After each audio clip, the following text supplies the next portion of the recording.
Olá, bom dia a todos, que bom todos aqui novamente, né? Muito bom a gente ter oportunidade, tempo, condições de parar, de nos capacitarmos, né? De buscar aí ferramentas, a gente lidar com essa coisa tão bonita, tão urgente, tão exigente de nós, né, professora Cláudia, que é a educação inclusiva. Então é um prazer estarmos aqui novamente. Lembrando que essa oficina vai acontecer também à noite, para aqueles que não têm oportunidade de estar aqui pela manhã, e seja em sala de aula. Então, com o mesmo conteúdo, a gente vai repetir à noite com o nosso querido professor Francisco. E obrigado pela presença de todos, obrigado, doutor Francisco, novamente por estar aqui conosco. O senhor fez muito sucesso na sua oficina passada, e a gente está tendo uma expectativa muito legal acerca das suas entregas para a gente aqui hoje. Bom, gente, a gente tem um protocolozinho, né, gente? Nós vamos ler aqui o currículo do Dr. Francisco, para quem não o conhece, passar a conhecê-lo, para que, de fato, a gente comece a nossa oficina. Dr. Francisco José Regivo Herrera é psicólogo, mestre em Psicologia Cognitiva e Aprendizagem pela Universidade Autônoma de Madrid, doutor em Processo de Desenvolvimento Humano e Saúde pela UNB, professor do Departamento de Teoria Fundamental da Faculdade de Educação da Universidade também de Brasília, UNB, professor e pesquisador do Programa de Pós-Graduação em Educação, modalidade profissional da Universidade de Brasília, UNB também, coordenador do Grupo de Pesquisa Infante da Universidade de Brasília, estágio pós-doutoral no Grupo de Pesquisa DT-DUCA, pela Faculdade de Psicologia da Universidade Autônoma de Madrid. Bom, professor, somos todos ouvidos, queremos muito aprender do senhor, e a gente pode, né, conforme a gente fez na anterior, deixar o senhor apresentar, e a gente vai aqui ajustando o chat, anotando alguma coisa, eu não sei se o senhor também tem acesso ao chat, mas a gente deixa o senhor bem à vontade, ou se o senhor quiser que a gente também divida o momento, o senhor que manda.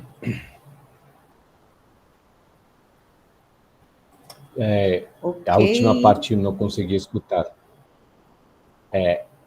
Como o senhor quer que a gente trabalhe a logística? Que o senhor fique à vontade, quando a questão da gente parar para perguntar dúvida enquanto o senhor está falando, ou o senhor prefere fazer sua explanação e depois a gente vem com as questões? Não, eu normalmente gosto mais da interação, né? Porque senão vira um monólogo tipo teatro e aí a coisa fica muito chata. Então, prefiro que exista a interação, que venham questionamentos, contribuições, partilhar experiências, enfim, coisas que provavelmente vão contribuir para ampliar a compreensão do tema que a gente vai tratar. Então, fiquem à vontade para levantar a mão, colocar as coisas. Se alguém tem dificuldade com o microfone, coloca no chat que eu vou estar acompanhando. E vamos tentar fazer desse momento um momento de aprendizagem, de partilha, e o que mais me interessa é que o meu trabalho realmente possa contribuir para a sua prática. Então, Perfeito. Vamos começar. Eu vou compartilhar aqui a tela. Agradeço pela apresentação, agradeço também pelo convite, novamente, para participar da atividade. Para mim, sempre é muito desafiador o encontro, especialmente com colegas, porque, de fato, agora estou participando de uma pesquisa com o pessoal do México, Chile, Colômbia, e a nossa tradição no Brasil não é uma tradição de fazer formação de professores universitários. Nós temos uma tradição de cada um tem as suas responsabilidades, você faz o seu trabalho e você vai tocando essa vida, né, como professor. E eu acho que essa é uma questão que eu sinto como uma fragilidade do nosso sistema educacional de ensino superior, porque deveria ter tanto um processo formativo permanente, quanto um processo avaliativo permanente. Às vezes, quando a gente entra como professor universitário, a gente sabe muito bem do tema que a gente ensina. E a gente é um expert em o tema. Mas ser um expert não necessariamente fornece os elementos suficientes para o ensino adequado e para transformar esse ensino de uma forma que impacte a vida das pessoas. Então, eu posso ser um bom professor de psicologia do desenvolvimento, eu posso ser um bom pesquisador de psicologia do desenvolvimento. Por exemplo, eu tive uma mestre que ela é a responsável por eu estar aqui. Ela foi uma pessoa que se formou em Genebra, estudou com Piaget, essas coisas, mas as aulas dela eram terríveis. Ela sabia muito da teoria, mas as aulas eram muito difíceis. Ela, assim, a aula dela era tacar leituras na gente, a gente tinha que semanalmente ler 2 capítulos dos livros de Piaget, que os livros de Piaget são assim, tipo, se você só come farofa seca, é aquela coisa que você não, você vai mastigando e você vai, mas parece que uma coisa que não é agradável, né? Porque Piaget não era um bom escritor, Piaget era um cara, de fato, que tinha muitas dificuldades como literato. Então, imagine você, estudante de 5º semestre de psicologia, tendo que ler os textos de Piaget e tem que fazer um relatório do trabalho de leitura de um livro que se chama O Nascimento da Inteligência, que é um livro muito denso. Então, a gente aprendeu muitas coisas de Piaget, mas a experiência não foi muito agradável, no sentido de poderia ter sido de outra forma. Então, eu coloco esse exemplo porque eu acho que é importante que as nossas experiências educacionais possam ser partilhadas. E expor as nossas experiências e expor as nossas dificuldades não nos faz professores ruins, pelo contrário, justamente pela necessidade de melhorar o ensino, tá? Que eu acho que é importante discutir. E ainda mais quando a gente trabalha o tema de inclusão, porque nós temos uma tradição, e eu acho que, não sei se eu fiz essa pergunta da outra vez, mas hoje, para a geração que está com 20, 25 para baixo, eles têm muitas experiências de salas inclusivas, de ter colegas com alguma deficiência, com alguma característica específica, seja crianças talentosas, seja crianças autistas. E na própria universidade, a gente hoje tem essas pessoas com esses diagnósticos. Nossa geração, ou pelo menos a minha geração, eu já estou com 53, a gente não tinha essa experiência tão direta, porque a gente vem de uma geração onde essas pessoas eram excluídas do sistema. Tinha um sistema paralelo para elas, né? Então, essa é uma questão que eu acho importante a gente colocar aqui, porque para nós também aprender a trabalhar e a desconstruir as nossas experiências, as nossas vivências com a inclusão faz parte de um processo que também a gente precisa analisar. Então, eu queria começar hoje com uma apresentação rápida da estrutura do que a gente vai fazer hoje. Porque a ideia é que a gente tenha um momento de reflexão e que a gente abra um debate em algum momento sobre experiências e sobre trocas que a gente já fez. E eu quis começar pela ideia de avaliação.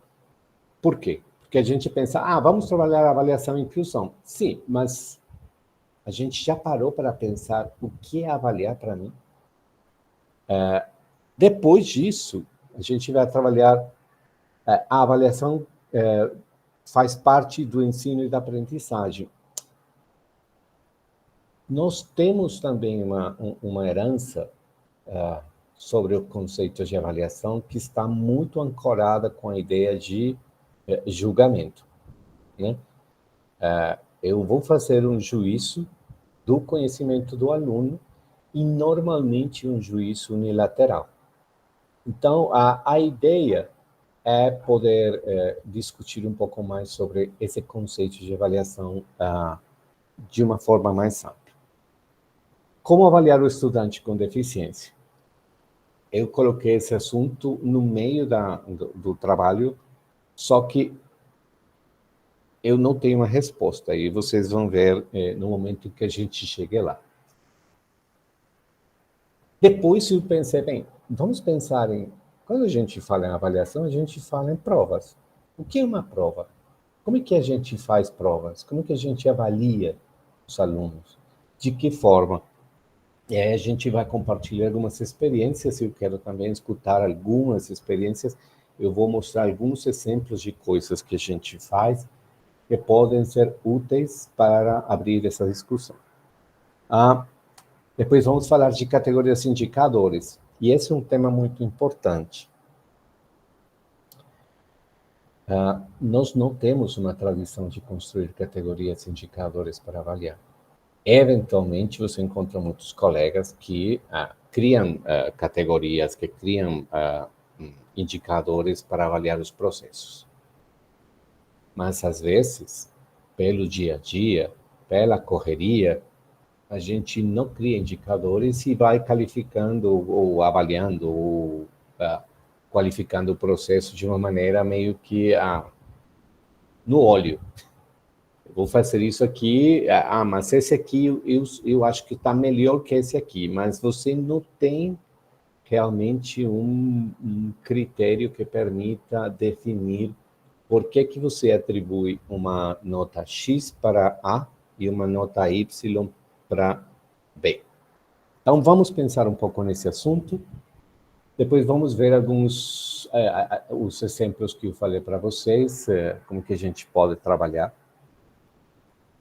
E depois vamos ver a questão de como avaliar deficiências físicas, deficiências cognitivas, transtornos de espectro autista, alunos talentosos. E, no final, eu quero tratar alguns temas sobre como isso impacta as trajetórias de desenvolvimento, especialmente no caso da inclusão. Porque não se trata nem de assistencialismo com o aluno com deficiência, mas também não se trata, digamos, assistencialismo ou, vou usar uma expressão que para vocês talvez é mais corriqueira, que é o coitadismo, né? Então, temos essa ideia, não, coitado, ele tem que... Não, ele tem que ser avaliado. Ele tem o dever de cumprir com metas, ele tem o direito de que a avaliação seja adaptada para ele. Ele não pode entrar no mesmo padrão dos outros, mas ele precisa ter uma avaliação certa. Por exemplo, para começar a discutir esse tema, com os alunos autistas, eu tenho um aluno autista, tive semestre passado, e ele não consegue trabalhar em equipe. E as minhas avaliações, normalmente, eu faço em grupos. Na nossa universidade, quando a gente entra no sistema e vê cada um dos alunos da turma, eles têm um ícone que identifica se ele tem algum tipo de... É um ícone universal, né? Que identifica se o aluno tem já foi diagnosticado com alguma característica específica. Então, a gente pode clicar nesse ícone e aí aparece um pequeno relatório que descreve quais são as características do aluno. Esse aluno, em particular, ele não conseguia trabalhar em grupo, porque ele tem muita dificuldade, porque ele tem um critério do mundo, ele funciona de uma maneira, e quando ele se enfrenta com um coletivo, ele vai ter atritos, porque digamos que ele não quer abrir essa possibilidade de questionar ou ser questionado. E isso que a gente não vai modificar essa situação só porque a gente quer que ele aprenda a interagir com grupos. Às vezes, a própria característica psicológica do aluno é muito complicado para ele encontrar esse tipo de acordos. Então, eu preferi deixar ele trabalhando sozinho. E outra coisa que ele tem é que ele gosta muito de trabalhar com vídeos. Então, ele fazia vídeos o semestre todo. Só que eu comecei a falar com ele. Os teus vídeos vão ser nesse patamar, com essas características, etc. E isso ajudou muito o processo. Então, a ideia é que a gente trabalhe alguma dessas questões, compartilhe essas experiências e veja como que a gente trabalha e avalie como que a gente trabalha.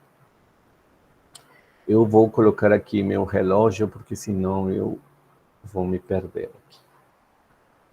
Bem, vamos lá.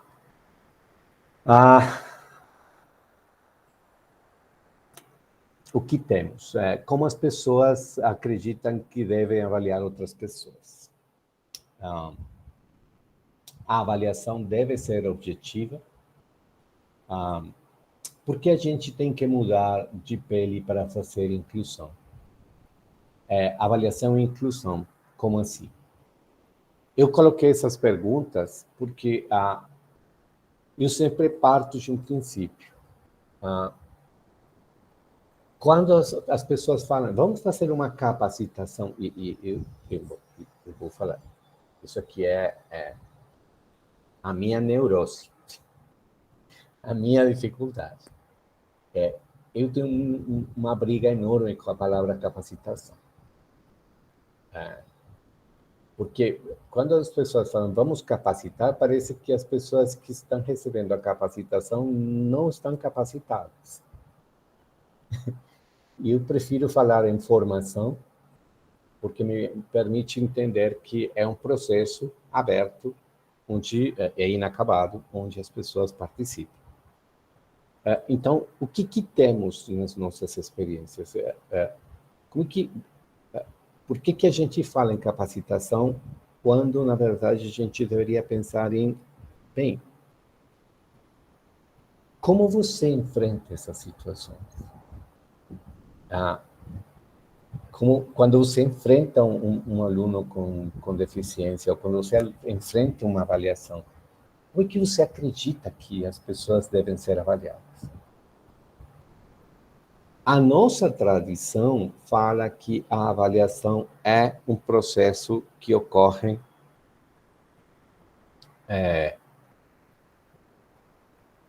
a partir de nossos critérios. Então, a primeira coisa que a gente vai analisar é, a partir das experiências, saberes de vocês, a forma como as práticas avaliativas são realizadas. Avaliando as práticas que a gente faz, a gente consegue entender como essas práticas impactam o meu dia a dia, inclusive com alunos que têm algum tipo de característica específica.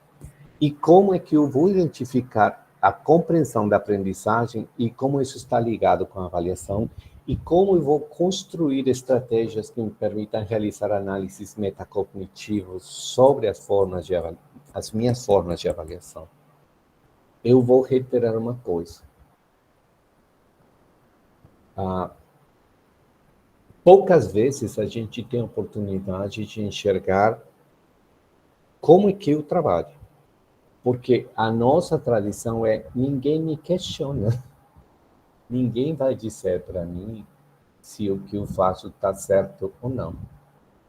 E eu não vou fazer isso, eu não vou vir aqui para questionar. Eu só quero que você, digamos, abrir uma oportunidade para você se enxergar no espelho e pensar, bem, quando eu faço avaliação, o que eu considero que é avaliar?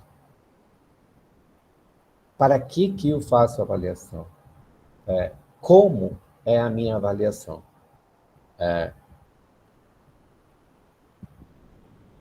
A naturalização, vou colocar isso entre aspas, das nossas práticas vem muitas vezes das nossas próprias experiências. E as nossas experiências como estudantes sempre foram de uma avaliação objetiva, a partir de uma prova que diz se você sabe ou não sabe de um tema. Eventualmente era o professor que coloca o trabalho de leitura, como que chama? Cada semana ele coloca um relatório de leitura do aluno. E ele junta durante o semestre inúmeros relatórios que depois ele não consegue ler, e no final do semestre ele diz, eu vou completar isso aqui com uma nota geral para vocês, porque vocês entregaram. Como se fosse um controle de leitura.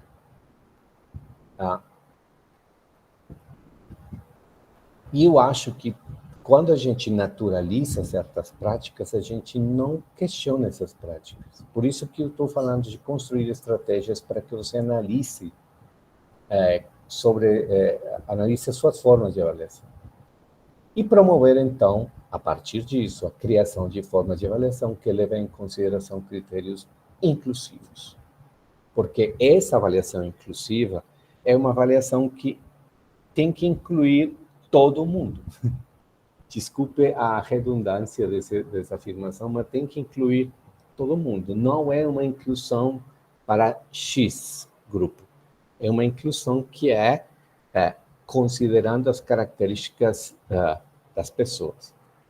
E eu acho que uma coisa importante que vem desse século XXI é que a gente começou a considerar que o mundo não é esse mundo do positivismo do final do século XIX e começo do século XX, e que o mundo é um mundo mediado pelas subjetividades.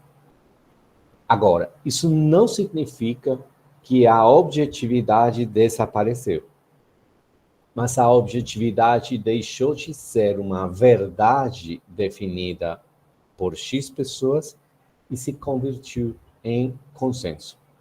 Hoje, a gente tem que falar que a objetividade é basicamente o estabelecimento de consensos a partir de dados. E esse é um critério que também tem que atingir a nossa avaliação. E eu vou tentar mostrar como. Então, vamos começar aqui com o que é avaliar para mim. Eu quero que você faça essa pergunta para você. E eu quero que você pense durante um minuto, bem, tente, e se puder aí no lugar onde você está, tente escrever. O que é avaliar para mim?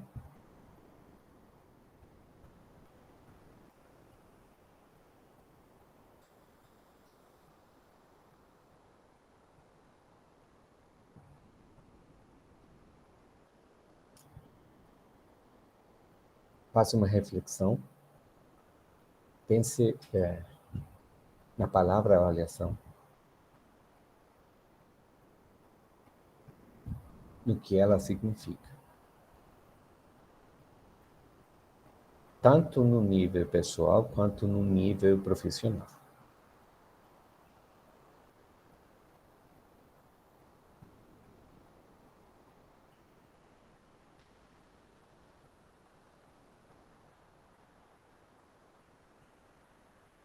Porque a partir disso eu quero fazer uma reflexão.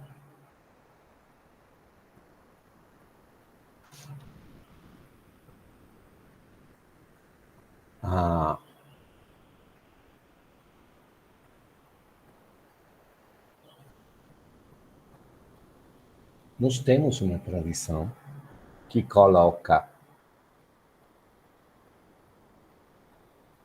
o eu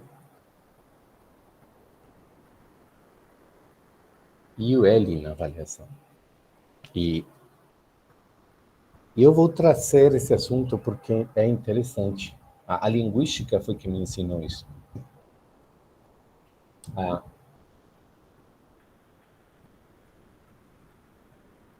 Essas três pessoas são a primeira pessoa, a segunda pessoa do singular e a terceira pessoa do singular, né?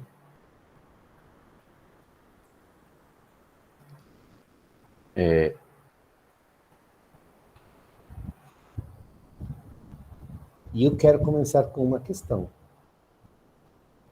Se eu falo, por exemplo, a Michele que não está aqui, eu vou Estou sim, mas... tá sim. Ela entrou. Eu ia falar muito mal dela. Vixe! Porque... Então deixa eu sair para você não ficar constrangido. Se eu falo da Michele, na ausência da Michele, eu falo, a Michele é uma pessoa que é muito distraída e ela não presta atenção. Eu estou falando da Michele com a... Vou imaginar, aqui estou vendo o Rodrigo que está aqui na tela para mim. Falou, Rodrigo, é que Michele é muito distraída, ela não presta atenção. Eu estou falando com o Rodrigo a partir de um critério... Cadê o meu... Sumiu o meu bichinho aqui. Tá aqui. A partir de um critério de colocar a Michele na condição de ela. Então, eu falo com o Rodrigo, eu atribuo uma qualidade, eu faço um julgamento sobre a Michele, colocando ela na condição objetiva, sem Michele poder participar desse comentário e sem ter a chance de se posicionar. Aí, Rodrigo me disse, não, Francisco, mas eu acho que você está enganado. Talvez, em alguns momentos, você viu isso. Por que você não conversa com a Michele? E quando eu entro no diálogo com a Michele, então eu vou deixar de considerar Michele apenas ela como uma terceira pessoa do singular, que inclusive na linguística é considerada a não pessoa, porque ela recebe uma atribuição do outro, mas essa atribuição não é definida por ela, mas definida por terceiros. E quando eu converso com a Michele, eu percebo que a situação muda. Por quê? Porque eu coloquei Michele no diálogo com ela, coloquei Michele na posição não de ela, mas de você. Então, estou conversando com a Michele já não desde a minha perspectiva, mas desde a perspectiva de, Michele deixou de ser ela e passou a ser você.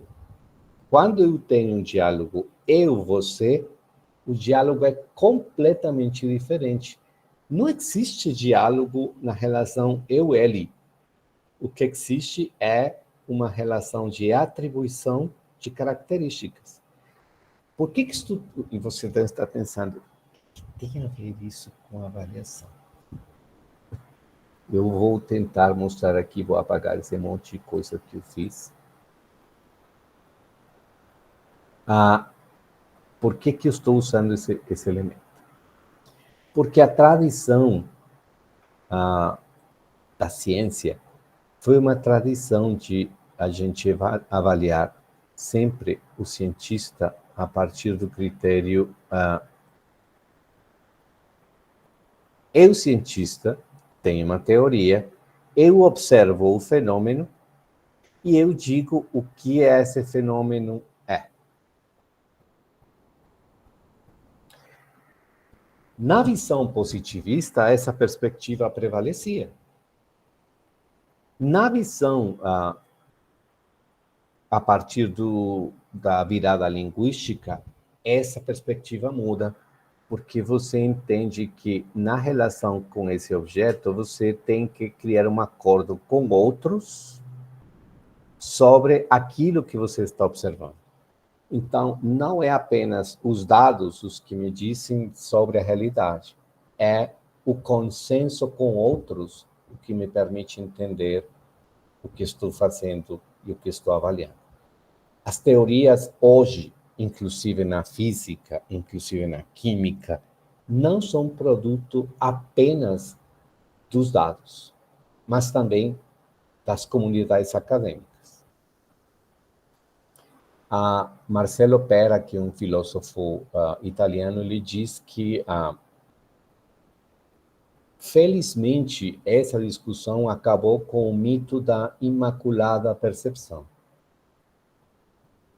que é essa ideia de que eu estou vendo e o que eu vejo é a verdade, porque eu sou o cientista que interpreta o dado. Sim, mas você interpreta o dado a partir de uma construção com outros. A realidade não é exatamente o que eu enxergo. A realidade sempre será aquilo que eu enxergo a partir de uma construção coletiva. Não é puramente realidade. E aí, eu quero que...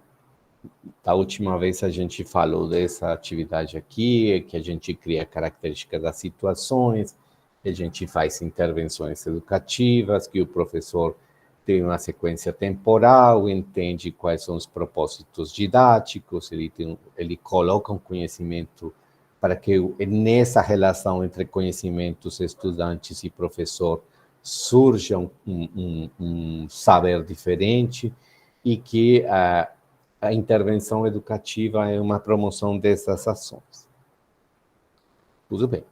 Mas, quando a gente pensa em avaliação, parece que o único elemento que permanece é eu vou deixar que os alunos aprendam, que eles construam, porque eu entendi como é que se faz essa questão de promover a construção de conhecimento.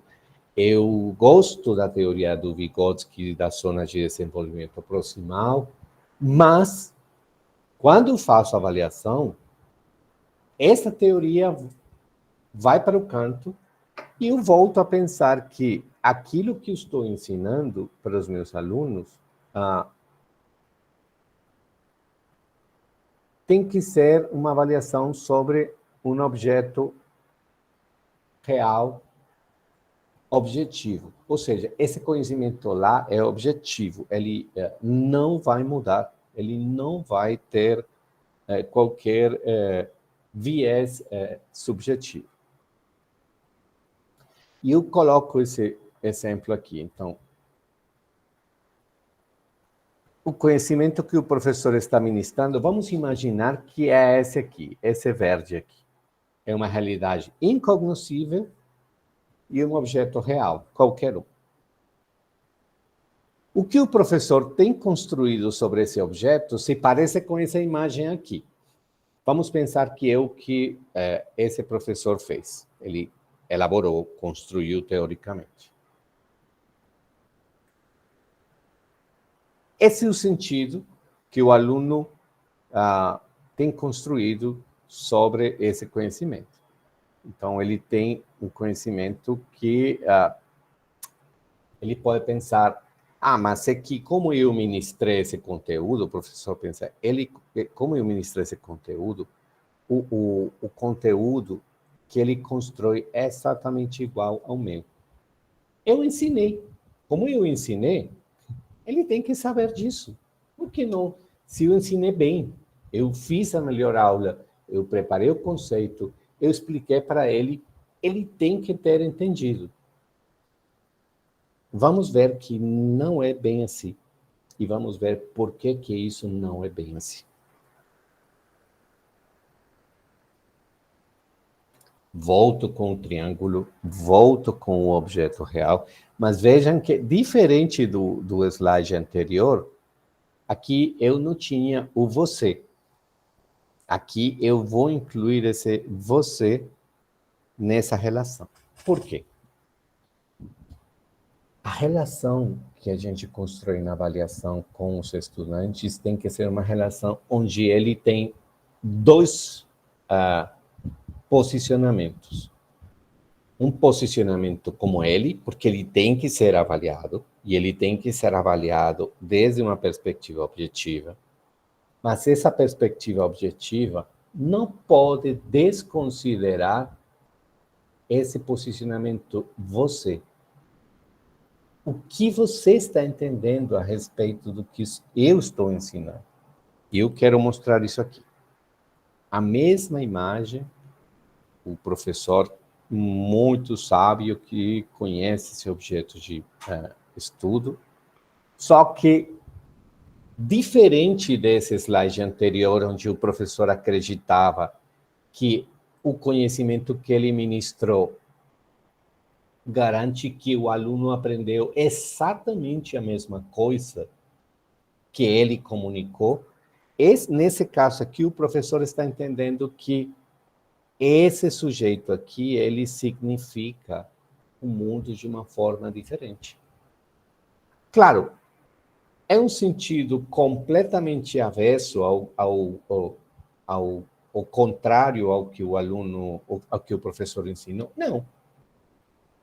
Provavelmente tem elementos similares e provavelmente tem elementos diferentes, porque a experiência que esse professor teve quando construiu esse sentido desse objeto de estudo, não necessariamente é a mesma desse aluno, mas é um sentido. E vejam que já temos uma coisa que é bem interessante. O que o professor sabe sobre esse conhecimento é diferente do conhecimento real, do objeto real, e o que o aluno constrói também é diferente. Por quê?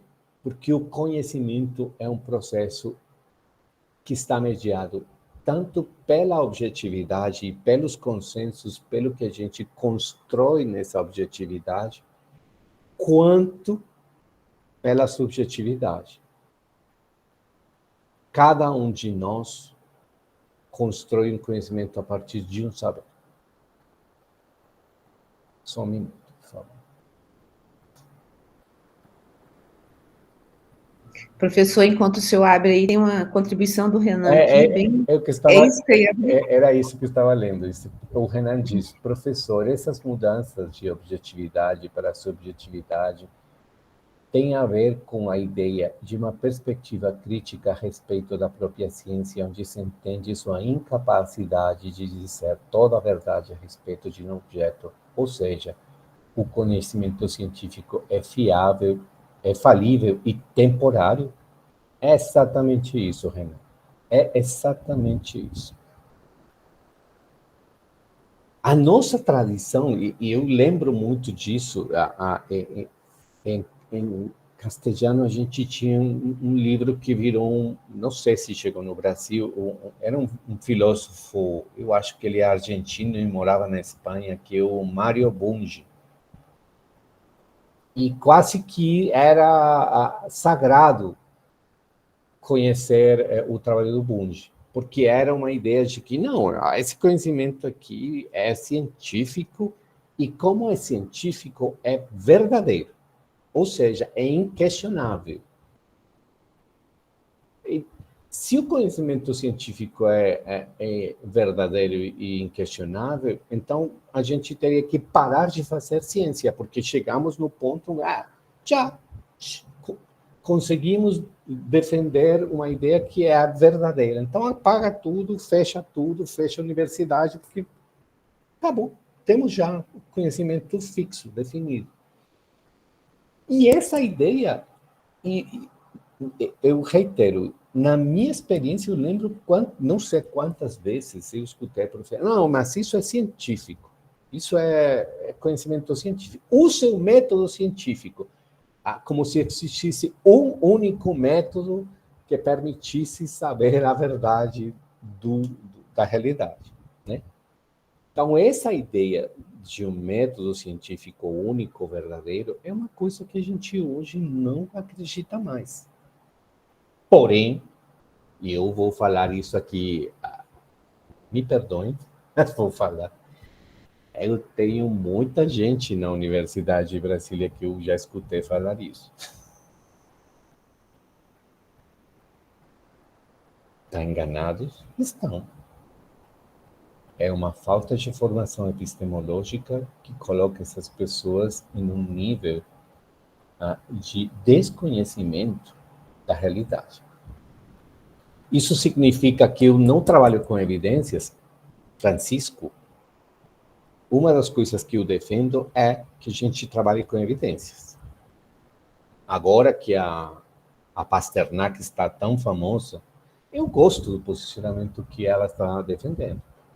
O que eu não gosto é quando as pessoas me dizem, não, mas são as minhas ideias, mas você está embasado em quê? Não, é porque eu acho que... Não, você acha, mas você analisou algum espectro de realidade? Não, porque não preciso, porque a filosofia X diz que... Não, peraí, não, mas a gente precisa ter uma relação de tensão entre realidade e subjetividade, entre conhecimento objetivo e conhecimento subjetivo.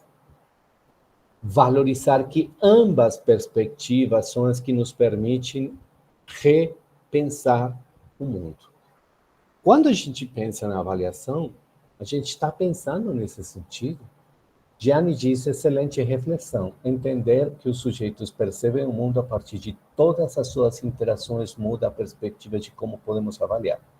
E precisamos interagir com nossos alunos para conseguir compreender a riqueza desse processo, inclusive permitindo visualizar o quanto nossos alunos estão se desenvolvendo. Isso.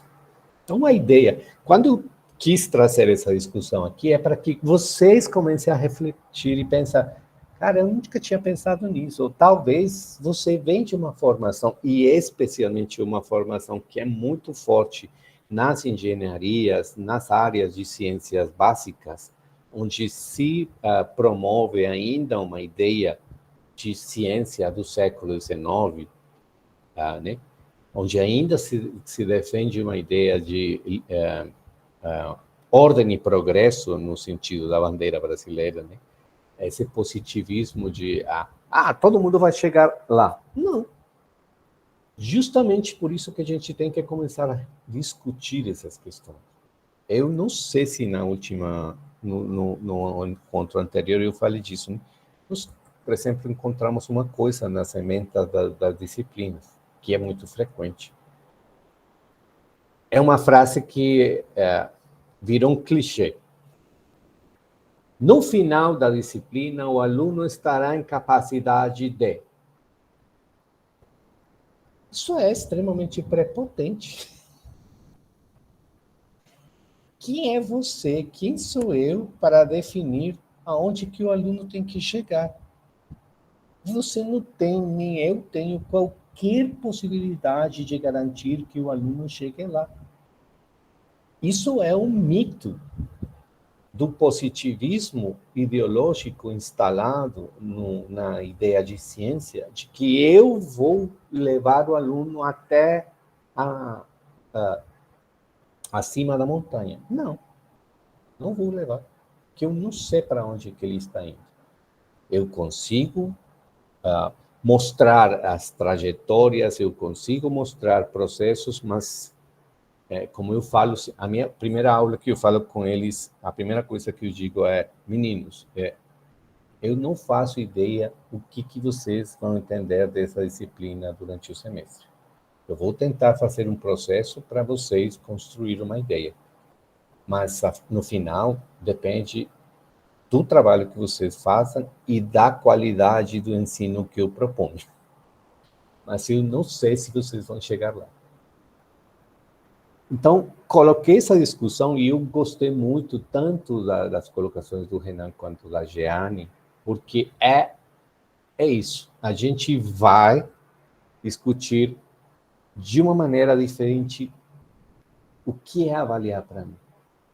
Quando você faz essa avaliação, você acredita piamente que você está fazendo uma avaliação objetiva e que o aluno tem que responder exatamente o mesmo conteúdo que foi explicado para ele em sala de aula? Se você acredita nisso, você não está promovendo a aprendizagem. Você está promovendo uma repetição de um saber que já está definido por alguém. E isso não vai contribuir com o desenvolvimento cognitivo, conceitual do seu aluno. Ele só vai se tornar um sujeito que repete o que você diz em sala de aula. E eu acho que essa é uma coisa que é importante discutir. Jeane, pode falar. Tudo bem, professor Francisco. Nós tivemos esses dias uma coordenadora do curso, a professora Ana Paula, compartilhando uma situação vivenciada com um aluno que ele tem deficiência intelectual, né? E aí ele fez a avaliação, foi feita a avaliação com ele, e ele não tirou uma nota boa. E ele ficou muito triste com o processo, né? Porque ele estava participando da aula, achou que tinha entendido os comandos, né? Das questões. E aí, o que a professora fez? A professora chamou o aluno em um outro horário e foi dialogar com ele sobre a avaliação, conduzindo ele nesse processo. E diz que o resultado foi muito bom.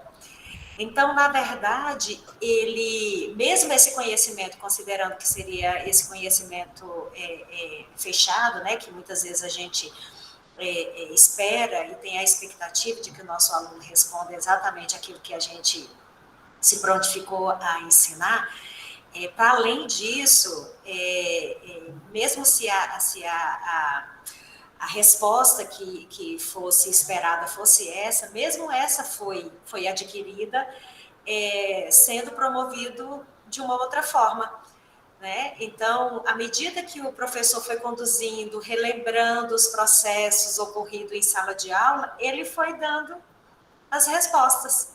Então, assim, eu fiquei muito feliz de ver que se a gente se dispõe a pensar novas possibilidades e também se coloca na situação do nosso acadêmico e ver novas estratégias, é o que a gente precisa, né, entender desse processo, né? A gente não tem respostas exatas de como a gente vai agir em sala de aula, porque aí depende também de várias situações que ocorrem, né, para a gente poder ir vendo as possibilidades de garantir também que o nosso aluno ele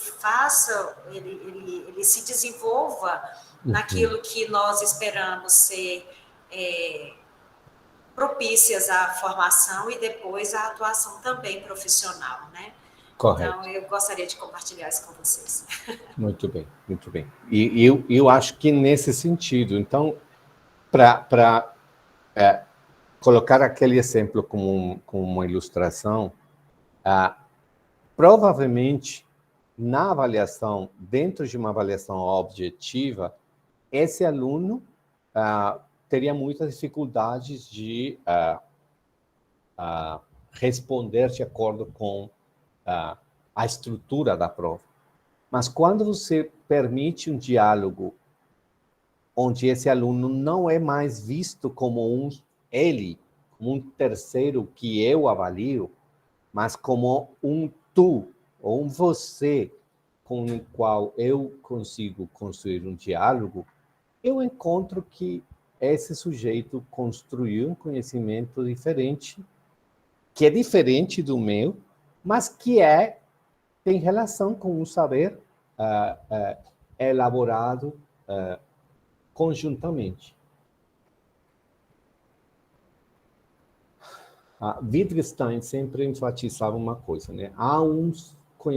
Na comunicação sempre é uma estrutura que muda, há uma significação que tem um plus que a gente não consegue enxergar diretamente, mas que está presente nessa estrutura comunicativa. A gente tem que entender que somos seres que construímos saber a partir da linguagem, e a linguagem nos permite objetivar a realidade, claramente. A linguagem é um elemento que objetiva, mas, ao mesmo tempo, a linguagem nos permite subjetivar a experiência. Então, a minha ênfase hoje é que vocês entendam que eu não estou desprezando a objetividade. Mas a objetividade pura não existe. A objetividade se constrói como um consenso.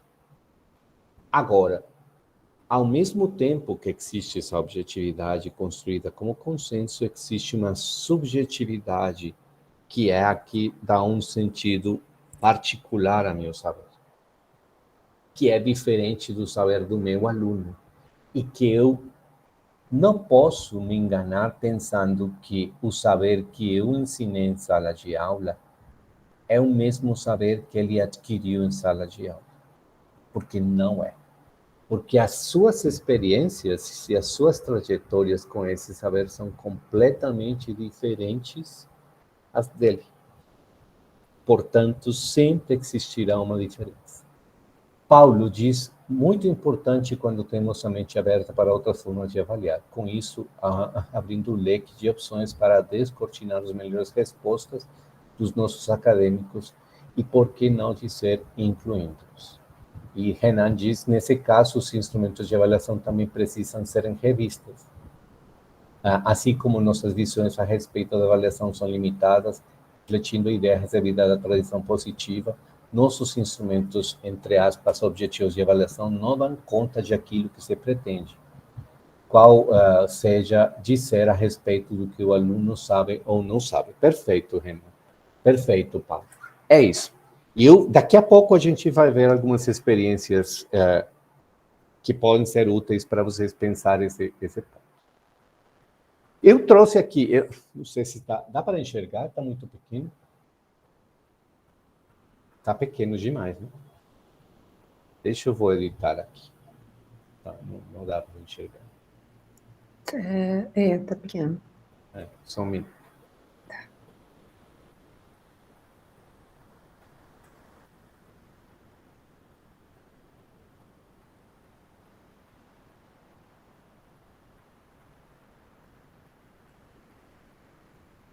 Não, mas eu tinha aumentado. O que foi isso daqui?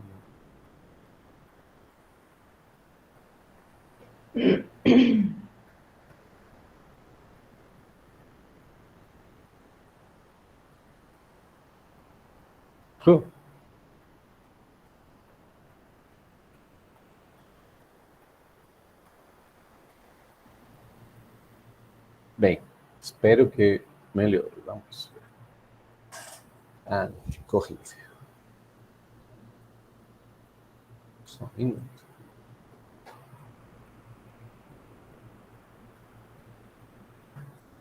Eu acho que vai melhorar um pouquinho. Bem,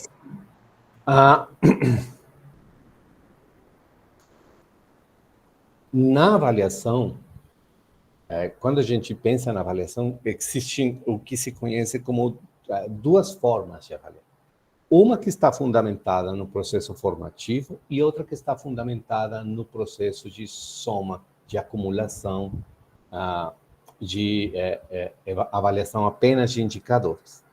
A avaliação, de forma geral, ela exige critérios, ela usa medidas e ela tem que estar baseada em evidências, claramente. Não existe avaliação puramente subjetiva, como não existe avaliação puramente objetiva. sempre tem que ter uma âncora na realidade.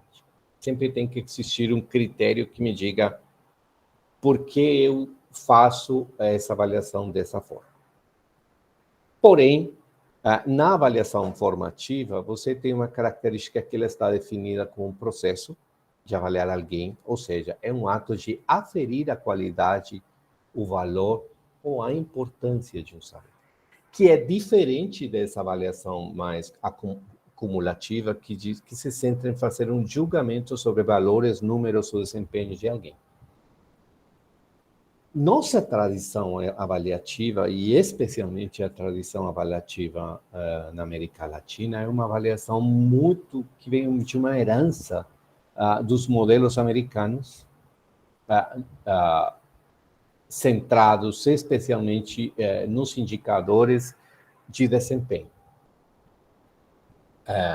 que vem também de uma tradição muito mais dos testes psicológicos, etc, etc. Eu vou colocar um exemplo da psicologia rapidinho. Na neuropsicologia, você tem duas opções. Você tem os testes neuropsicológicos, que são testes aplicados para grandes populações, onde você aplica um instrumento que permite que a pessoa faça A, B, C, D. E existem os modelos, digamos, mais clínicos, que são desenvolvidos principalmente na Europa e na Rússia. Então, você vai avaliar o sujeito e você diz, eu vou usar sei lá, pega uma caneta aqui, pega um lápis e pega uma folha. Eu não tenho um instrumento padrão, mas eu tenho uma série de indicadores que me permitem avaliar o desempenho do sujeito e ver essas qualidades, essas características, essas particularidades. Claro, o outro teste ele me permite aplicar uma população maior, mas ele tem um problema que ele não mergulha nas características individuais. O outro me permite mergulhar nas características individuais, mas tem esse problema de não ser generalizado. Então, sempre que a gente está fazendo avaliação, tem que encontrar momentos de avaliação onde eu vejo desempenho e momentos onde eu vejo qualidades. Sempre pensando que essa avaliação formativa está em andamento, sempre é desde uma perspectiva positiva, não positivista, é positiva no sentido de eu tenho que enxergar as possibilidades desse sujeito. É individualizada, mas não no sentido de que tem que ser para cada sujeito, mas que tem que entender as particularidades e que promove retroalimentação. A outra permite o fechamento, faz julgamento, é aplicada de acordo com padrões, de evidências que estão mais relacionadas com dificuldades ou carências do sujeito. Eu coloquei essas duas formas de pensar a avaliação, porque às vezes temos a ideia, não, é melhor apenas uma avaliação cumulativa, não, é melhor apenas uma avaliação formativa. Eu sempre vou insistir, a gente tem que ter um pé em ambas coisas, a gente tem que ter um pé na subjetividade e um pé na objetividade. Sempre nessa tensão permanente de ver em que momento se eu preciso isso aqui, em que momento se eu preciso isso aqui. Porém, sempre levando em consideração o que está aqui no meio. Eu tenho critérios, eu tenho medidas e eu parto de evidências. Se eu estou fazendo isso, estou fazendo uma avaliação que considera tanto as qualidades quanto o desempenho objetivo. E nesse sentido, porque a formação é uma coisa, a gente não pode tornar a formação apenas uma coisa de ai, que legal, bonitinho. Não, não é bonitinho. É pertinente? É adequado? É útil para o aluno? Não é uma coisa de sensação. Nós estamos em uma... Eu entendo que há uma discussão hoje, quase que os alemães falam do Zeitgeist, né? Aquele espírito da época. O nosso espírito da época é da sensação, né? De, ai, que legal, eu me sinto feliz, ou eu me sinto muito triste. Mas eu acho que a gente tem que voltar a trazer uma ideia de, não apenas de sensações, mas de evidências. E por isso que eu estou nessa... Por isso que eu concordo com o posicionamento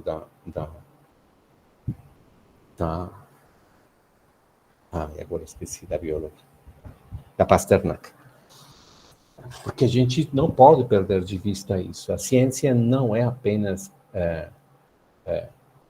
as coisas as viagens na maionese que as pessoas têm. A ciência se produz a partir de um mínimo de evidências. Bem, vamos lá. Que meu tempo está acabando, meu Deus. Então, já falei disso aqui, não vou detalhar isso aqui. E, agora entendi, Francisco, já tinha feito o ajuste aqui e esqueci de apagar esse slide aqui, tá vendo? Tá bem, tudo bem. Como avaliar o estudante com deficiência? Não sei. Mas vamos construir uma alternativa. Na verdade, eu sei o que eu faço, mas eu não vou vender receitas. Eu não vou falar para você, faça isso, faça aquilo. Não. Vamos descobrir, em meia hora para isso, vamos descobrir como você pode fazer isso. Bem, vamos ver isso, pensar nisso no sentido de construir, a partir de construir indicadores e escalas. Uma coisa que a gente poucas vezes discute quando faz avaliação é como é que você faz a avaliação? Quais são os critérios que você cria para avaliar? Você cria indicadores de que tipo? Às vezes temos a tendência a criar critérios dicotômicos. Então, um critério dicotômico é tipo o lado do campo que o time quer escolher, né? Então, o juiz tem uma moeda, ele lança a moeda e, você, então, ganhou, perdeu.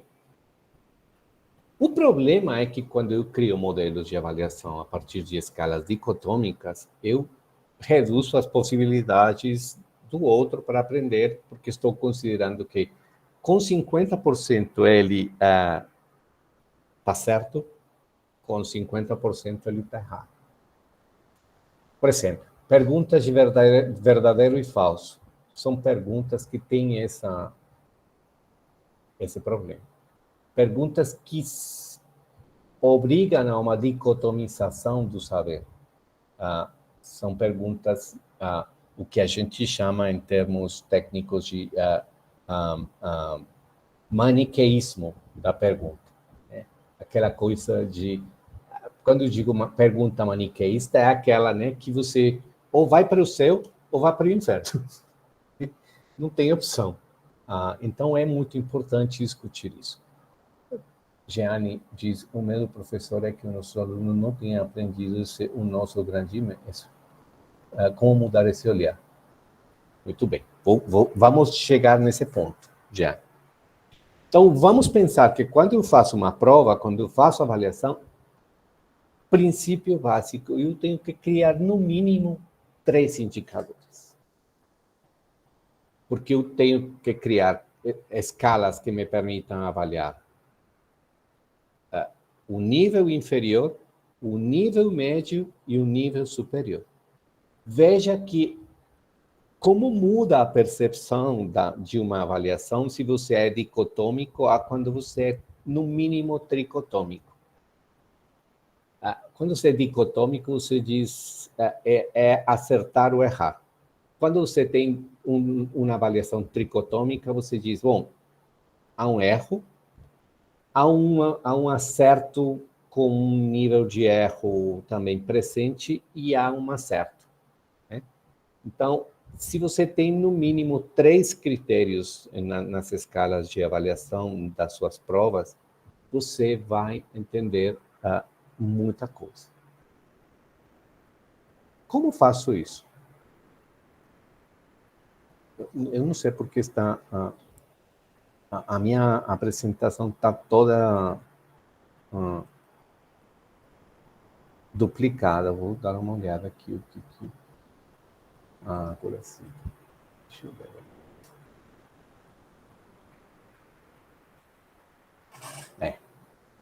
Então, eu crio escalas para segmentar, para diferenciar, para identificar e para promover.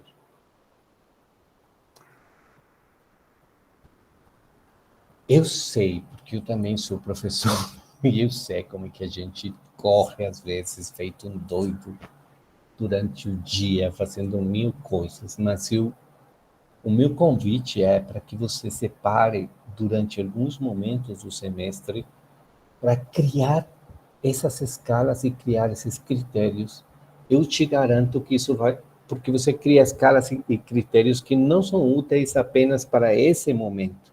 Você aprende ao longo do semestre a criar isso e reutiliza esses critérios em outros momentos da avaliação e em outros semestres. Mas faça essa experiência de segmentar, diferenciar, identificar, porque isso ajuda a promover, isso ajuda a incluir, isso ajuda a você pensar, cara, eu sempre pensei que a avaliação tinha que apenas considerar isso, isso, isso. Quando você cria escalas diferentes, quando você cria modelos diferentes, você segmenta, mas ao mesmo tempo que você segmenta, você pode diferenciar. Eu não quis, porque em português essa palavra discriminar tem um sentido ambíguo, mas em castelhano a gente usa essa expressão para diferenciar ou para... meu Deus, agora esqueci o verbo. Discriminar. Porque discriminar tem um sentido de selecionar, de qualificar, de identificar particularidades, que ao mesmo tempo me permitem promover. Eu posso enviar depois para vocês alguns elementos de como construir essas escalas, que é muito rico. Uma coisa que eu aprendi muito foi com as escalas Likert, que vocês podem encontrar na internet. Eu posso mandar um capítulo sobre isso. As escalas Likert, que provavelmente vocês já usaram em algum momento ou preencheram. É aquelas escalas que falam de compreendo totalmente, eu não compreendo nada, compreendo nada absolutamente, enfim. E no meio dessas escalas você tem uma série de categorias que me inspiraram em muitos momentos para construir indicadores. Depois eu posso falar um pouco mais disso, porque meu tempo começa a se esgotar. Eu quero chegar aqui. Por quê? Porque a gente tem a ideia de prova, é uma ideia, eu peguei isso aqui da internet, assim, da forma mais grosseira que eu encontrei. A prova, segundo essa definição, é o que demonstra a veracidade de uma proposição. E eu garanto, gente, que muita gente pensa que uma prova é uma demonstração de veracidade. De um fato, de uma comprovação. E tanto assim que depois, a seguir, diz, é um teste. É um questionário, um exame sobre algo, uma arguição, uma prova de literatura. Mas, normalmente, a prova é vista ou como um teste ou como um quiz, né? Que avalia o saber de uma pessoa. Deixa eu apagar aqui, senão eu vou confundir. Então, eu pensando em o que é um teste, encontrei essa definição aqui, né? O significado de teste é o que pode ser chamado de ferramenta, é um questionário, é um conjunto de questões, é um exame mediante o qual se faz uma medida de características particulares de um indivíduo ou de um grupo, ou é algo pelo qual você proporciona informação, levando em consideração as habilidades individuais, o conhecimento, o desempenho de um sujeito. Claro, esse aqui é um conhecimento que a gente tem sobre uma definição do que é um teste, como esse teste é entendido. Porém,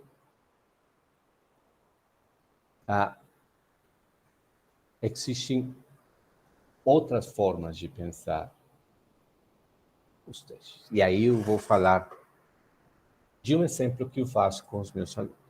Eu faço prova na minha aula de graduação. E eu faço uma prova tipo Enem. Aí, esse aqui é um exemplo disso. Aí você está pensando...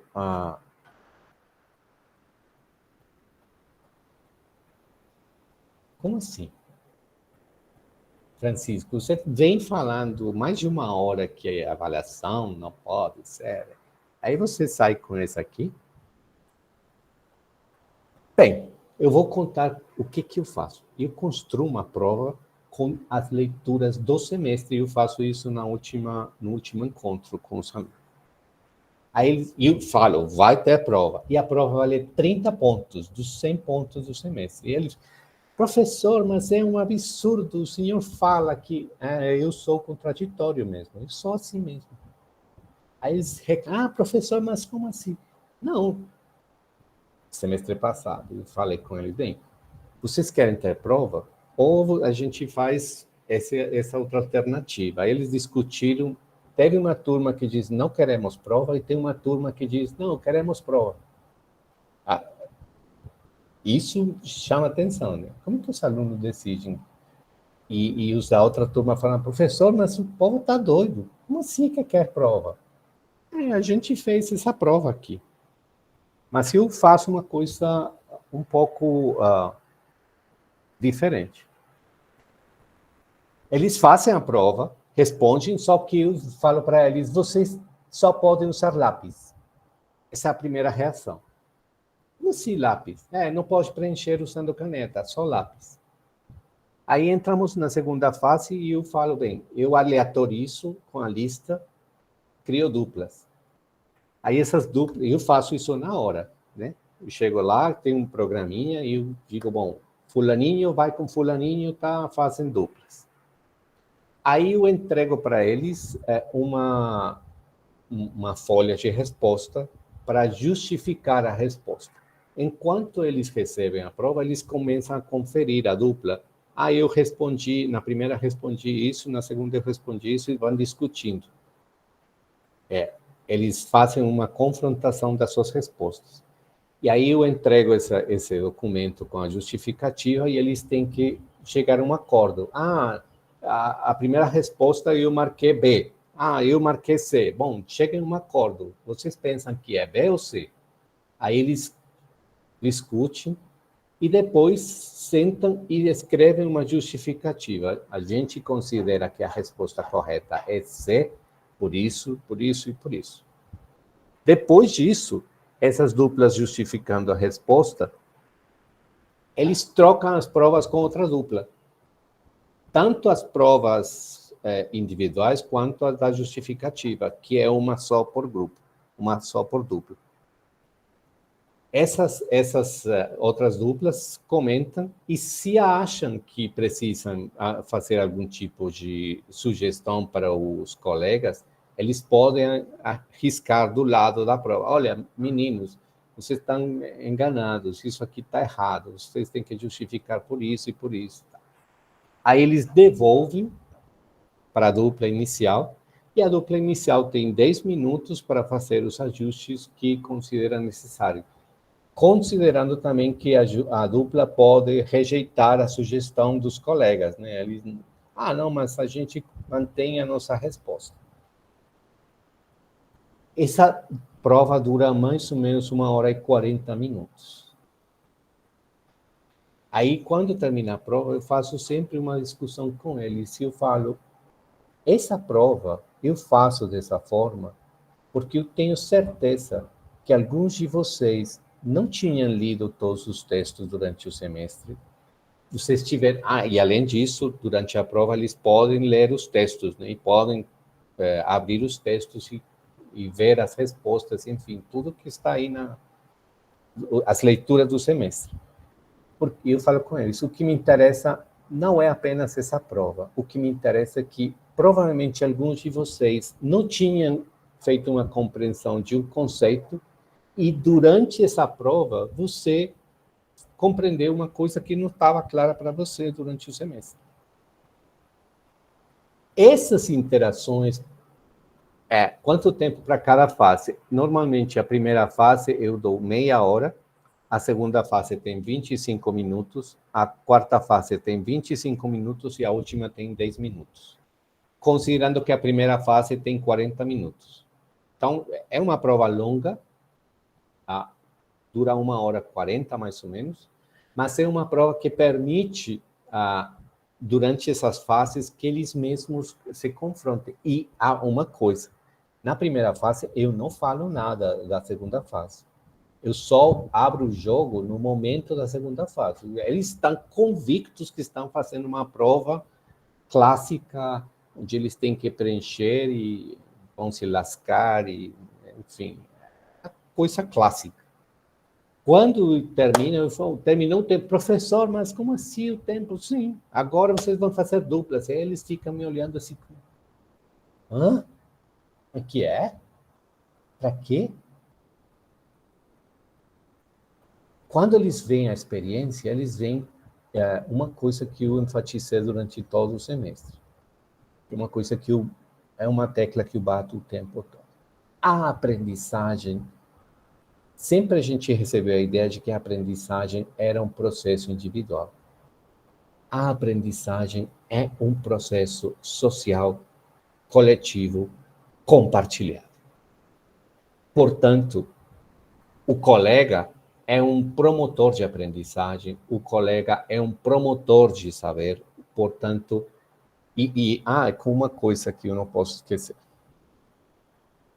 Eu falo para eles, vocês vão ter uma prova. Provavelmente alguns de vocês não leram. Isso eu falo entre a primeira e a segunda fase. Provavelmente alguns de vocês não leram. Tudo que tinham que ler. Provavelmente leu algumas coisas. Mas saiba uma coisa, fazer uma prova com o colega coloca você numa posição ética. Porque se você não lê, você, de alguma maneira, reduz as possibilidades de aprendizagem do seu colega. Para eles é um questionamento em vários níveis fazer um exercício assim. Porque o que eu sempre falo com eles. Vocês têm que, porque são licenciados, e uma coisa que para mim é muito importante fazer isso com eles. Vocês têm que aprender que a aprendizagem não é um fato individual. A aprendizagem não é como chama aquele negócio das igrejas? Confessionário. Onde o professor recebe uma prova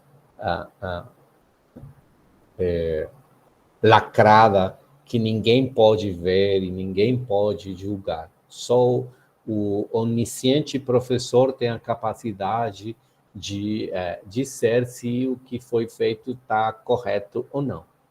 Bem, vamos abrir o jogo e vamos permitir que outros avaliem o que você fez e que dê um feedback para seu trabalho e que você consiga pensar nessa forma de avaliar diferente. E eu utilizo outras experiências que são a partir de solução de problemas. Eu sempre uso essas 3 perguntas de base nas minhas aulas. Toda a aula é planejada em função dessas perguntas. Qual é o problema que eu quero resolver? Qual é o tema que eu quero apresentar? Por que eu quero tratar esse assunto? E por que ele é importante? E por que o que você faz ou fez para obter informação que permitisse resolver esse problema? O que você encontrou? E o que isso nos diz sobre o problema? Essas 5 perguntas são perguntas que norteiam qualquer problema e que permitem identificar, bem, você tem um problema, Qual é o problema? Por que você julga que isso é importante? O que você fez para obter informação, evidências que permitam, de alguma maneira, resolver o problema? Quando você fez a coleta, o que você encontrou? E, a partir do que você encontrou, o que isso nos diz sobre essa situação? Então, esses são exercícios importantes que permitem uma reflexão.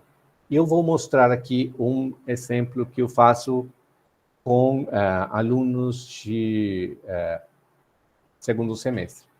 Guia para o trabalho com o tema 4. Como podemos pensar e materializar situações e contextos reais de crianças,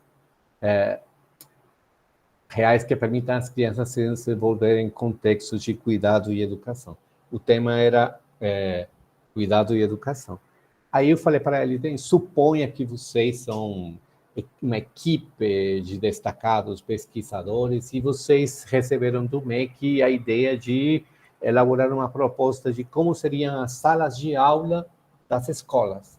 Como seriam essas escolas? E qual seria o modelo de escola que vocês construiriam? De salas de aula que vocês construiriam?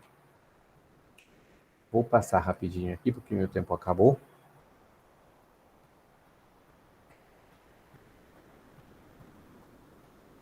Eu tenho o...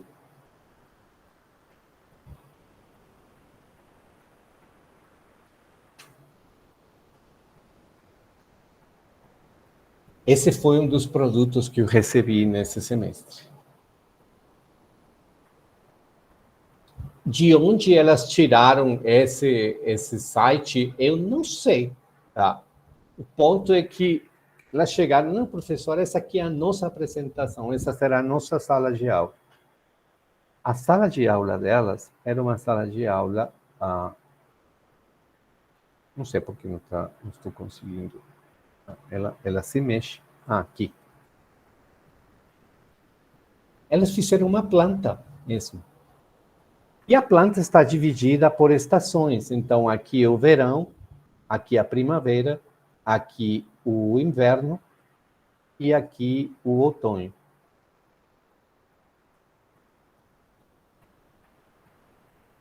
Eu fiquei em choque quando eu vi esse trabalho. Porque as alunas começaram, o professor, que a gente se inspirou na sua ideia, na discussão, tá? Essa viagem aqui fantástica, apresentando. Então, o que a professora faz? Em um momento da rotina, ela utiliza esse canto aqui, em outro momento, trabalha esse canto aqui, e além de associar com cada estação, era, digamos, por exemplo, o inverno com a matemática, a primavera, eu acho que era... não me lembro agora. Eu acho que era a leitura compartilhada. O verão era música e o outono era computadores ou escrita, não me lembro agora bem. Mas o que me interessa mostrar para vocês é, eu coloquei um problema, é um faz de conta, literalmente. Olha, suponha que você é um pesquisador e você foi pedido para você fazer isso. Claro, eu coloco umas leituras que dão um apoio para fundamentar o trabalho, mas a criatividade era delas. E esse é um exemplo, mas tem outros exemplos que eu recebi durante o semestre do... Cadê? É esse aqui. Esse aqui foi... Eu falei para eles, vocês vão criar um psicoscópio. Eles falaram, psicoscópio, professor? Sim, existe um estetoscópio, existe várias coisas para... Vamos pensar que vocês vão criar um instrumento para enxergar os processos psicológicos. E aí essa menina fez um psicoscópio para compreender como é que as crianças imitam, né? E ela criou todo um método, ela fez uma análise e explica qual a motivação e os exemplos de imitação, enfim, a base teórica e as referências. Eu tenho um critério para avaliar esse trabalho. eu vejo como o estudante constrói essa proposta. Só um minuto, gente, que eu está aqui. E eu permito que esse aluno comece a entender as suas possibilidades. Eu só coloco esses exemplos para que vocês vejam que a avaliação é muito mais do que apenas papel e lápis. E que, além de textos, etc., nós temos hoje, os alunos já fizeram histórias em quadrinhos, fizeram vídeos no TikTok. Vídeos no TikTok sobre a matéria, e explicando conceitos. Vídeos com dança, vídeos com música, vídeos com... A gente cria os critérios e eles vão atrás das possibilidades. E se eu tenho critérios claros para fazer essa avaliação, eu vou encontrar essas oportunidades. E aí para chegar no tema mais importante aqui, que é eu incluí o tema do capacitismo. Deficiências físicas, deficiências cognitivas, transtornos de espectro autista, alunos talentosos. Inclusive, eu vou começar pelos alunos talentosos. Existe um conceito que se chama underachievement, que é alunos talentosos que têm baixo desempenho. Isso parece uma contradição. Mas eles fazem tipo como se fosse uma sabotagem do seu próprio trabalho. Porque eles se encontram com muitas dificuldades para prestar atenção, para controlar emocionalmente os seus focos, o seu funcionamento executivo. E porque às vezes a gente não conhece muito a história dos nossos alunos. Nós temos muitos alunos que, vou colocar um aspas enorme aqui, normais, que têm experiências e vivências completamente caóticas. Como é que a gente faz a avaliação dessas pessoas? Vamos pensar com o caso dos alunos talentosos. Tem alunos que não conseguem prestar atenção porque ele já entendeu o que você está explicando. Se você tem um aluno com diagnóstico, aqui no Brasil se usa essa expressão, que eu uso a expressão alunos talentosos, mas é altas habilidades, né? Esse aluno talentoso é um aluno que provavelmente vai encontrar outras estratégias. Suba o patamar dele. Coloque ele num desafio maior, que provavelmente ele vai chegar lá. E você vai se surpreender. Tire o conceito de avaliação da folha e do papel. Com o caso das deficiências, você vai encontrar diferentes alternativas com o aluno cego, com o aluno surdo, com o aluno que tem alguma deficiência física, mobilidade. Você vai encontrar inúmeras alternativas. Com alunos com deficiência, normalmente, por exemplo, eu tive um aluno da geografia com deficiência. Ele era cadeirante. O que ele fez? Ele fez um mapeamento, uma proposta de fazer um mapeamento com alunos de os locais mais complicados, os locais da escola, mais complicados de acessibilidade. E ele curtiu muitíssimo isso. Ele disse, professor, eu teria gostado muito na escola ter feito um trabalho assim. E eu nunca tive essa oportunidade. E ele foi na escola dele, que ele estudava na escola perto da casa dele. E ele fez uma análise disso e depois entregou essa análise para a escola, sobre a dificuldade de acessibilidade para cadeirantes. Então, o que eu quero trabalhar hoje é uma reflexão que permita que vocês enxerguem a sua prática no espelho. Que vocês possam pensar, bom, como que eu faço isso para mim? Como que eu posso construir isso comigo? Mas nesse momento eu tenho ainda alguns minutos para abrir uma discussão, né? Sim, professor, claro. Estou angustiado com o tempo. Tá maravilhoso, tem sim. Eu tenho quanto tempo, mais ou menos? 10 minutos, você consegue fechar? Consigo. Então, perfeito. Você me deu um tesouro aqui. Com 10 minutos eu faço. Perfeito.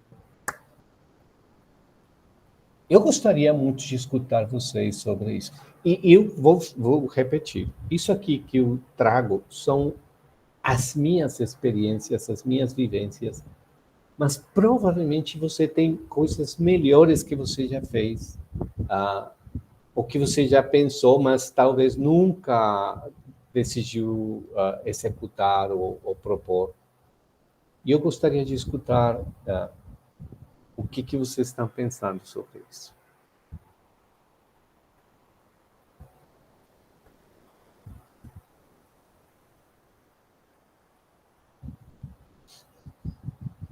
Mais alguém? A professora Arlene, doutor Francisco, tinha colocado aqui que ela costuma utilizar a avaliação por rubrica. Ela acredita que elas auxiliam a esclarecer, né, o que é esperado e o que deve ser entregue. Arlene, você tem chance de abrir o seu microfone e nos contar um pouquinho mais como é essa experiência por rubricas? Oi, professor. Tenho sim. Se o senhor permitir, eu projeto o meu slide da avaliação. Seria maravilhoso. Elas vão me entregar já fechei amanhã. Aqui o meu. Deixa eu abrir, então, aqui achar meu slide de amanhã. Eu dou aula no curso de pedagogia, e aí, entre as coisas que eu busco ensinar para os alunos, entre o meu conteúdo, eu busco também ensinar novas formas delas avaliarem, delas outras estratégias. Achei meu step. Esse aqui, deixa eu projetar para vocês. Lu, só me dá um okzinho se você está... Já está aparecendo aqui. Tá, então essa aqui foi a minha última aula. Eu sempre trabalho com pré-aula e aula, trabalho com texto, trabalho com mídias e produção cultural. E aí eu trabalho muito com pós-aula, com a ideia de que elas possam me devolver algo, alguma forma de produção após o que a gente trabalhou. E aí eu gosto muito da questão das rubricas, para que elas tenham muita noção, muita clareza do que eu quero, e do que eu espero delas, e de como elas serão avaliadas. Então, essa aqui, por exemplo, é que elas vão me entregar na aula de amanhã. Então, nós trabalhamos com um texto de mídias do professor David Buckingham, que é um estudioso da área, e aí ele traz várias reflexões sobre a tecnologia dentro da educação, e fracassos e avanços, não é? E aí, o que elas têm que construir para mim um texto? São alunos do segundo período, e eu sinto a necessidade de que elas leiam mais e argumentem melhor sobre aquilo que compreenderam e que leram. Então, elas vão fazer um texto para mim, na orientação anterior eu falo, que é um texto dissertativo de até 30 linhas. E nesse texto, elas vão colocar para mim, nesse texto elas vão descrever para mim as explicações, né, para a decepcionante utilização dos computadores no dia a dia das escolas, que foram trazidos no texto, não é? Então, não é o que elas pensam, mas é o que elas leram, como elas interpretaram o que leram. Depois eu peço para elas relacionarem essas explicações com os dias de hoje, aí é que entra o que a gente discute, o que elas percebem, as que trabalham, é o que vivenciam. Depois elas vão também colocar as razões apontadas por um dos autores que o David Buckingham traz para essa oposição que é implementada, oposição à tecnologia que é trazida no texto, que eles perceberam nos estudos que faz parte da escola. E depois, no olhar de Selvin, o que ele entende pela aceitação à crítica do que eles chamam de retórica nebulosa da sociedade da informação. E aí eu coloco aqui, poderiam ser notas, vamos imaginar que se fossem notas de 0 a 10, cada um desses critérios teria 2,5 pontos. Então, se eles atenderam uma parte só, por exemplo, se ela só descreveu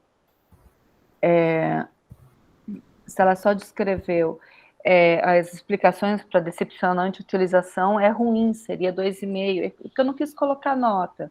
Às vezes eu troco e ponho pontos aqui, se a gente combinar que vale 4 pontos, cada critério atendido vale 1 ponto, e eu digo o que eu quero no critério. Eu falo muito com elas, professor, que para mim a avaliação não pode ser Kinder Ovo, não é surpresa, a gente não pode abrir e descobrir o que tem lá dentro, sabe? Gostei. Mas porque se a gente quer, eu entendo a avaliação como um retorno. Um retorno do meu trabalho, um retorno daquilo que eu me propus, um retorno do meu tempo, um retorno do tempo deles também, não é, da compreensão deles. Então, não tem que ser muito claro para todos nós o que vai ser feito. Essa aqui é a que eu vou receber na aula de amanhã, que está em cima do que eu trabalhei nas últimas 2 aulas com essas alunas do segundo período. Isso que você fez é fantástico, porque você quase que materializou o que eu estava tentando falar, e é você colocar, a partir dessa experiência, a questão das rubricas e criar os indicadores. E eu, Arlene, eu acho fantástico isso, porque, inclusive, compartilhar os indicadores com os estudantes faz parte desse processo.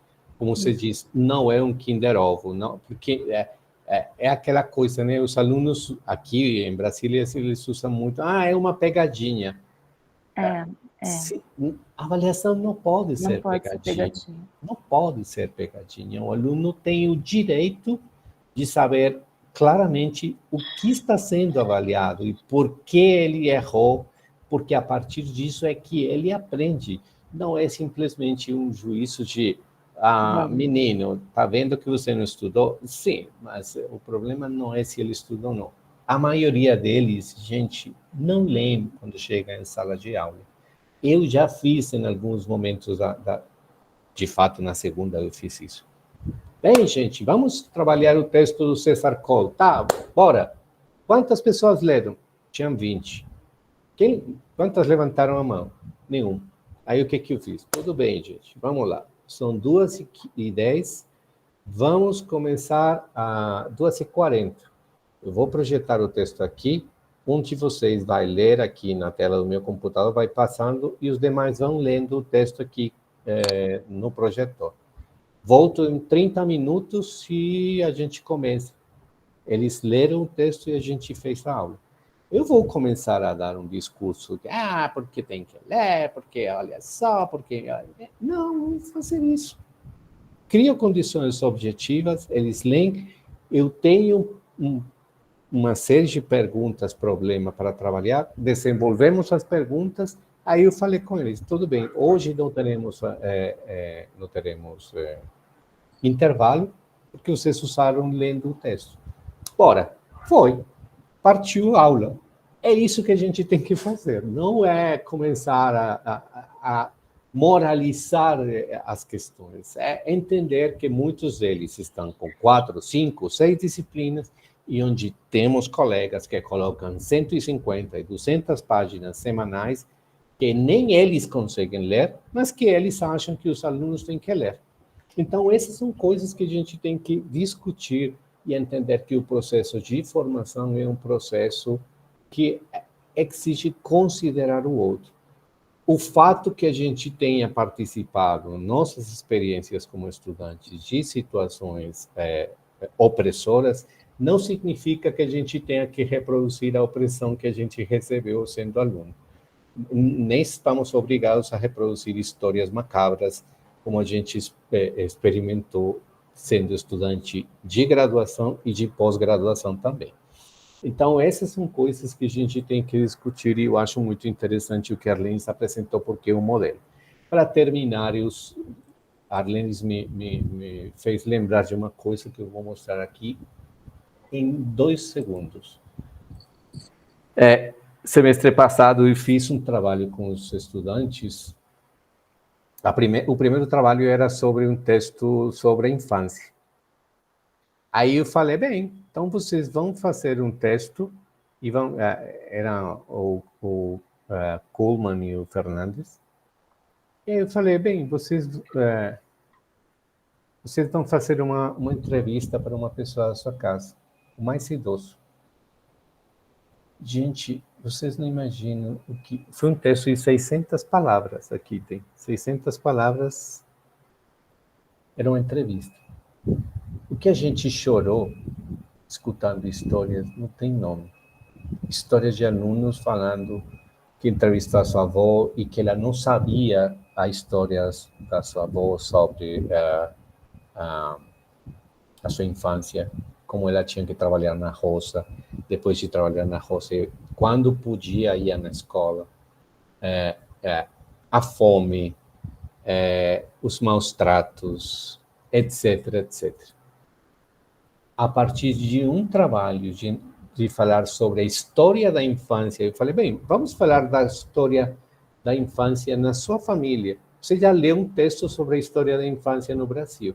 Como é que é essa história da infância da sua família e como o texto te ajuda a entender essa infância dessa pessoa? Eles descobriram que os avós eram analfabetos, que recebiam maus tratos, muitos deles chorando em sala de aula, contando a história. Os nossos alunos não sabem de onde eles vêm e não sabem, muitas vezes, as suas próprias histórias familiares. E como essas histórias familiares repercutem. Eu descobri que na minha sala tinha uma aluna que está na universidade e que 2 gerações atrás, os avós dela, todos eram analfabetos. Isso tem que preencher de orgulho uma nação que consegue construir um salto em 2 gerações de analfabetos para universitários. Isso tem que ser valorizado. E os alunos têm que aprender a valorizar essa experiência e saber que um país que decidiu deixar atrás uma história de exclusão para incluir socialmente um coletivo. Me perdoem que o tempo acabou. Eu queria falar mais, mas espero ter feito alguma contribuição na história de vocês. Com certeza, doutor Francisco, com certeza, né? Essa frase aqui, né, a gente falando de avaliação e de inclusão e a questão de considerar o outro, responde tudo, né? Considerar o outro com todas as suas variáveis. Aprendi muito, eu aprendi muito. E a gente tem repeteco à noite. Olha, quem está aqui, quiser rever, ouvir novamente, o convite está feito a partir das 19 horas. E quem não puder ir nos ajudar a divulgar, né, mostrar como foi bacana, como contribuiu, e é isso, gente, é isso. Eu sei que o desafio, principalmente aqui para a nossa amiga Jeane, né, que é a diretora acadêmica, a gente mudar formas, né? A gente tem toda uma estrutura institucional para atender, orientações de MEC, né? Mostrar prova, evidência, mas a gente pode fazer esse trabalho bacana aqui de mudar comportamento, de mudar olhares, né? Principalmente quando se fala da questão de inclusão, né? Então, incluir o outro em todas as suas, né, possibilidades e diversidades. Muito bom, professor, muito bom, uma delícia ouvi-lo. Né? Muito, a gente sente assim, tanto que você gosta de gente, tanto que você gosta de pessoas, e isso é muito bacana, isso é muito bom, muito bom. Agradeço demais, vou colocar a lista de presença aqui, está aberto, franqueado, quem quiser, né, fechar nosso encontro de hoje, fique à vontade. Giane, Michele. Posso? Pode. Eu gostaria de agradecer ao professor Francisco por esses momentos, né, de reflexão, de como que deve ser os nossos processos em sala de aula. A gente está aí, professor, como você mesmo falou, não fazendo uma capacitação, né, mas participando de uma formação, e a gente tem esse interesse de realmente, entre todas as temáticas que são importantes na universidade, de realmente tornar esse espaço de acessibilidade e inclusão como uma proposta de formação continuada, né, Lu? Porque são muitos processos que a gente precisa vivenciar a partir de agora, né? Mudar um modo de pensar, mudar o nosso olhar para o aluno não é algo que acontece em um único momento como esse, é algo que a gente vai precisar ir construindo ao longo do tempo, né? E nós aqui estamos ainda em um grupo menor, né? Mas a gente precisa também desenvolver isso com os nossos professores, né, Lu? Então, eu já até jogo aí a bola um pouquinho para a gente ampliar no nosso período de formação continuada, de ampliar essas discussões, né, de socializar isso com os nossos professores, né, porque por mais que os coordenadores, né, é um processo junto com os coordenadores, é um processo junto com o NAP, e vai ser um processo junto com os professores também, né, então a gente está aqui num trabalho de desenvolver essa formação e de depois continuar desenvolvendo, né? Levar aquilo que a gente está construindo aqui para os nossos pares. Mas é um processo, e é um processo que muitas vezes é de longa duração. A gente vê todo mundo interessado, mas a gente precisa revisitar, a gente precisa conversar mais, porque mesmo que a gente entenda que esse é um processo a ser seguido, no momento das nossas práticas, a gente ainda reproduz aquilo que a gente construiu ao longo da vida, né? Ou seja, que é de padronizar, que é só de cobrar um saber específico. A gente precisa repensar que os saberes eles são construídos ao longo da vida, as pessoas constroem a partir dos conhecimentos que têm, então, assim, não é algo simples, mas é algo que, se tiver no nosso radar, a gente vai aí mudando um pouco essa perspectiva de pensar o outro de uma forma mais inclusiva. Muito obrigada. Obrigada pelas suas contribuições, Jane, coisa boa. Mais alguém? Michele? Como eu estava com saudade de ouvir o Francisco falando, gente, um carinho muito grande, assim, meu professor de mestrado, inspiração, virou parceiro de trabalho, enfim. Então, realmente, um momento riquíssimo, até para mim agora também como docente, né? Descobri que a gente dá aula de formas muito parecidas quando os alunos não leem o texto, levando as perguntas, dando tempo para ler o texto, não tem jeito, é cria do Francisco mesmo, e é isso. O pessoal do mestrado brincava falando que eu e minhas colegas, a gente eram as filhas do Francisco. E assim vai. Mas é isso, muito feliz, pessoal, com esse momento, muito enriquecedor. À noite teremos a dobradinha, igual a Lu falou. E, enfim, estamos à disposição e agradecer novamente o Francisco pela oportunidade de estar aqui com a gente mais uma vez. Só o coração quentinho agora para a gente conseguir colocar isso em prática. Muito bom, muito bom. Então, professor Francisco, só agradecer muito, muito pelas suas contribuições, seu carinho, seu respeito com a gente, e mais tarde estaremos juntos novamente, tá bom? Até às 19 horas. Um abraço, muito obrigada. Agradeço a todos. Até mais tarde, vocês são convidados novamente, viu? E façam propaganda, por favor. Chamem seus colegas, seus pares, tá bom? Obrigado. Abraço. Até mais tarde. Até mais tarde.